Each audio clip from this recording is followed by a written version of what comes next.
start गर्दाखेरि खटाक खटाक बजाउने कुनै त्यो के हो क्र्याक खटाक खटाक होइन क्र्याक क्र्याक हो त्यही त त्यो चाहिँ वान वे बेरिङको बियरिङ बिग्रेको त भन्न मिल्दैन कुनै कुनै बेला आइदिन्छ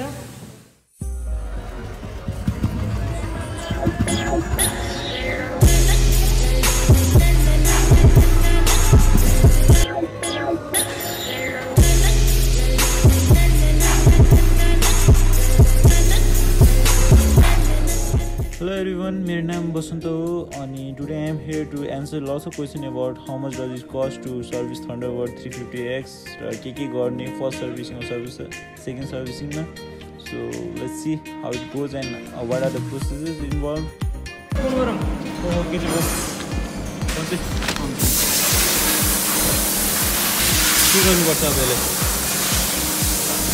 Basically त्यहाँ चाहिँ जब कार्ड दिने अनि उनीहरूले चाहिँ एउटा मेकानिकले साइन गरिदिन्छन् त्यहाँ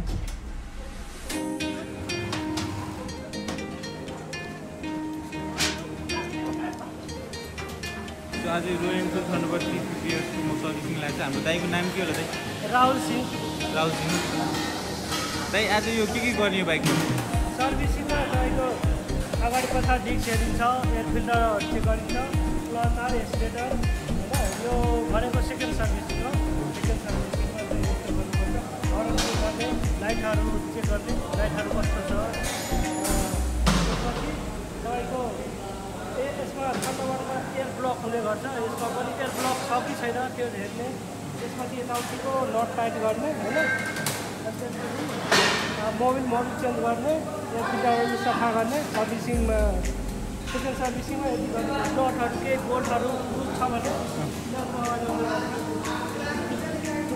हल्का हेर्नुपर्छ फाइलिङ गर्नुपर्छ सेलहरू साफ गर्ने होइन यति हो बेसिकली चाहिँ नर्मल कुरा त सबै गर्नुहुन्छ उहाँहरूले अनि के चाँडो जानु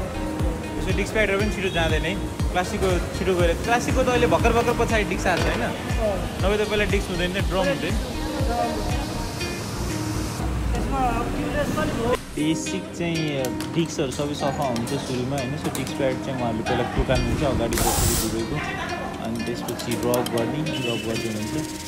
अनि रब गरिसकेपछि फेरि एज युजुअल चेन्ज गर्नुपर्छ भने चेन्ज गर्नु नभए चाहिँ त्यही कुरालाई फिट गरिदिनु मेरो पार्टमा चाहिँ चेन्ज चाहिँ गर्नु परेन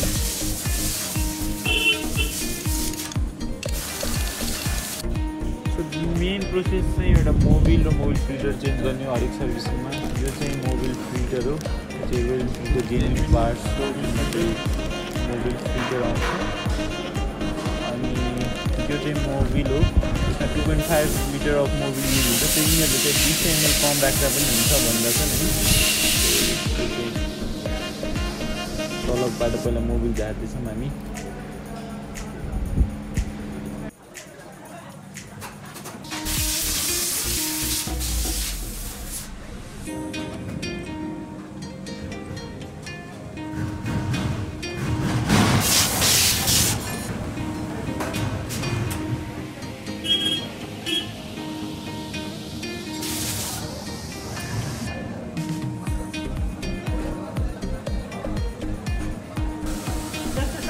होइन सर्भिसिङ गरेर कहाँ लकपुरमा गयो भने जाँदैन किनभने सब चेक भएको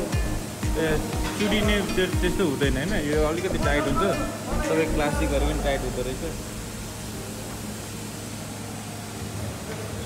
8,000-10,000 किलोमिटर कुद्यो भने चाहिँ एउटा अब लङ रुटमा जाँदाखेरि चाहिँ एउटा वायर लिएर गएको राम्रो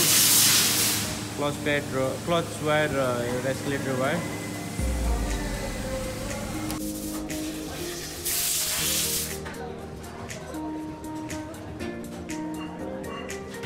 सो फाइनली मेरो सर्भिसिङ चाहिँ सक्यो अब सर्भिसिङ सकेपछि चाहिँ फर्स्ट स्टेप चाहिँ जब कार्डलाई चाहिँ हाम्रो पार्ट्समा लिएर नि के पार्ट्सहरू युज भएको छ त्यसपछि चाहिँ will go forward account section त्यहाँ चाहिँ हाम्रो पार्ट्स युज गर्छ त्यो पैसा पे गर्ने अनि उनीहरूले चाहिँ एउटा गेट पास दिन्छ जुन चाहिँ म एकछिनमा देखाउँछु अहिले